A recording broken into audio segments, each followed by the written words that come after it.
ये कहानी एक ऐसी लड़की की है जो अपने ही घर में काम करने वाले आदमी के साथ चक्कर चलाने लगी। उसे अपने पति से कोई मतलब नहीं था क्योंकि वो जानती थी कि मेरा पति खुद मुझे चीट कर रहा है, इसलिए वो भी एक अनजान मर्द के साथ पकड़म पकड़ाई खेलने लगी। कहानी की शुरुआत में हम एक आदमी और औरत को पकड़म पकड़ाई खेलते हुए देखते हैं। तभी रूम में उनका बच्चा आया जो कहता है कि मुझे वॉशरूम जाना है। फिर यहाँ से सीन बहुत साल आगे शिफ्ट हुआ जहाँ हम विल्ली और उसकी पत्नी केटी को देखते हैं।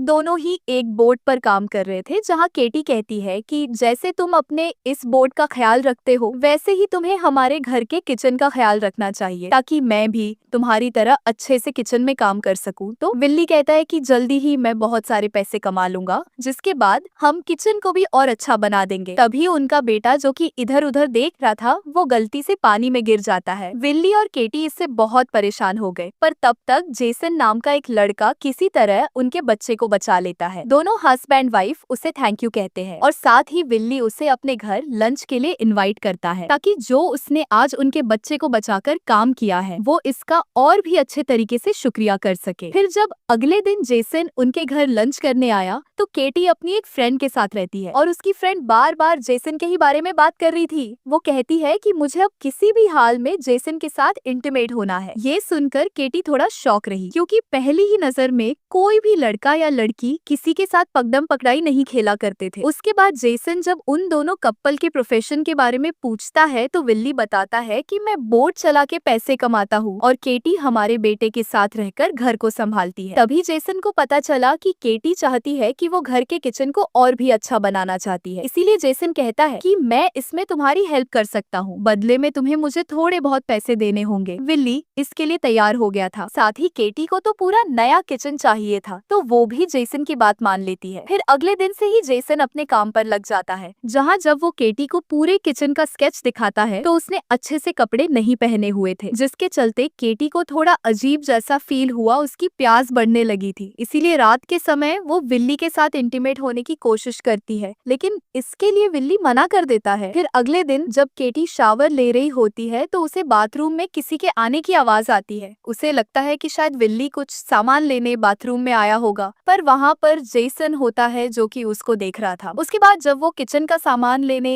एक शॉप में गया तो वो अपना बॉन्ड केटी से बढ़ाने की कोशिश करता है। वो ज्यादा ही उसके करीब जाता है और यहाँ तक कि उसके साथ बहुत सारी बातें भी करता है। वो केटी को एक खास जूस पीने को देता है जो कि वो अपने एक फेवरेट बेकरी शॉप से लाया था और कहता है कि जब मैं छोटा था तब मैं अपनी मॉम के साथ अपनी फेवरेट बेकरी शॉप में जाया करता था, लेकिन अब मैं अपनी फैमिली के साथ नहीं रहता क्योंकि मेरी मॉम हर समय अलग अलग लोगों के साथ अपना अफेयर चलाती है। फिर शाम के समय वो दोनों विल्ली से मिलने गए पर वहाँ पर विल्ली नहीं होता, इसीलिए केटी और जेसन दोनों उसकी बोट के अंदर चले जाते हैं जहाँ उन्हें एक लड़की के कपड़े मिलते हैं और इससे केटी को बिल्कुल भी अच्छा नहीं लगा। उसे लगता है कि विल्ली मुझे चीट कर रहा है और साथ ही उसका शक यूमी नाम की एक लड़की पर गया जो कि विल्ली की क्लोज फ्रेंड है। वो जेसन को बताती है कि जरूर विल्ली अपनी क्लोज फ्रेंड यूमी के साथ मजे कर रहा है क्योंकि यूमी की एक फोटो में उसने वही कपड़े पहने हुए थे जो कि अभी उन्हें बोट के अंदर मिले थे। और ये सोचते सोचते केटी बहुत परेशान हो गई। तो इस समय जेसन के पास मौका था उसके करीब जाने का, इसीलिए वो भी इसका फायदा उठाता है। वो जानबूझकर केटी का हाथ पकड़ने लगा और केटी भी उसे कुछ नहीं कहती। रात के दौरान जब विल्ली बहुत देरी से घर आया तो वो कहता है कि आज थोड़ा मुझे यूमी के साथ काम पड़ गया था इसीलिए घर आने में देर हो गई। केटी और भी गुस्से में आ गई थी, इसीलिए विल्ली उसके साथ कबड्डी खेलने लगा लेकिन केटी उसे रोक देती है। दूसरी ओर हम जेसन को देखते हैं जो कि अपनी मॉम की फोटो देख रहा था और यहाँ पर हमें एक चीज पता चलती है कि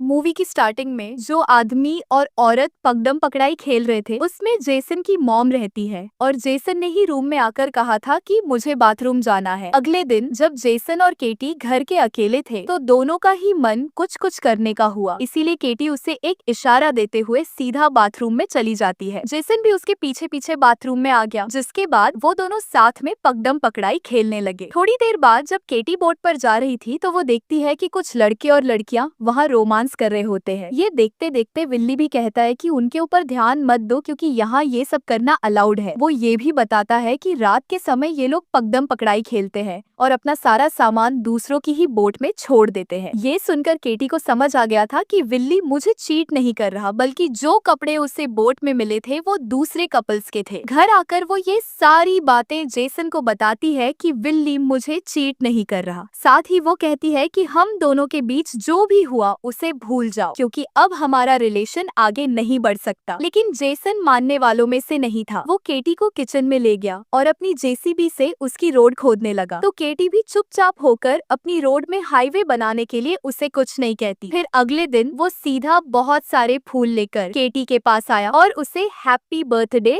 विश करता है। ये सब पीछे खड़ा विल्ली भी देख रहा था और उसे थोड़ा अजीब लगा कि जेसन मेरी पत्नी के ज्यादा ही करीब आ रहा है, पर इस समय उसे अपने काम पर जाना था, इसीलिए वो जल्दीबाजी में वहाँ से निकल जाता है। उसके जाने के बाद केटी कहती है, तुम विल्ली के सामने मुझसे फ्लर्ट मत किया करो, अगर उसे मेरे ऊपर शक हो गया तो बहुत बड़ी गड़बड़ हो सकती है। मगर जेसन के मन में तो कुछ और ही प्लान चल रहा था। फिर शाम के समय हम देखते हैं कि विल्ली ने केटी के लिए बहुत अच्छा बर्थडे प्रेजेंट दिया होता है, जहाँ विल्ली कहता है कि इतने दिनों से मैं अपनी फ्रेंड यूमी के साथ इसलिए बिजी था ताकि तुम्हारा बर्थडे स्पेशल हो सके। फिर वो जानबूझकर यूमी की दोस्ती जेसन से करवाता है, जिसके बाद तो यूमी का मन पकड़म पकड़ाई खेलने का हुआ। वो ज्यादा ही जेसन से चिपकती रहती है तो जेसन भी इस मौके को नहीं छोड़ता। वो भी यूमी को लेकर एक रूम में आया जहाँ वो उसकी रोड अच्छे से खोद डालता है, लेकिन उसे यूमी के साथ वो मजा नहीं आ रहा था जो कि उसे केटी के साथ आता था। जिद के चलते यूमी नाराज होकर कहती है कि मुझे पता है कि तुम्हारा चक्कर केटी के साथ चल रहा है, इसलिए तुम मेरे ऊपर ध्यान नहीं दे रहा। ये सुनकर गुस्से में जेसन उसे वहीं पर मार देता है। फिर अगले दिन वो सीधा केटी के पास गया ताकि वो अपनी जेसीबी अच्छे से चला सके, लेकिन केटी कहती है कि मैं तुमसे नहीं मिलना चाहती हूँ। वो धमकी देती है कि अगर तुम मेरे करीब आए तो मैं पुलिस को बुला दूंगी, जिसे सुनकर गुस्से में जेसन उसके करीब आने लगा, पर इस समय वो ज्यादा आगे नहीं बढ़ता। फिर ये सब होने के बाद केटी डर गई थी, इसलिए वो जेसन के बारे में रिसर्च करने लगी, जहाँ उसे एलिस नाम की लड़की के बारे में पता चलता है जो कि जेसन की फोटोज में गंदे गंदे कमेंट्स कर रही थी। तो केटी भी किसी तरह एलिस का एड्रेस निकालती है और उसके घर जाकर जेसन के बारे में पूछती है, मगर एलिस कोई भी सवाल का जवाब नहीं देती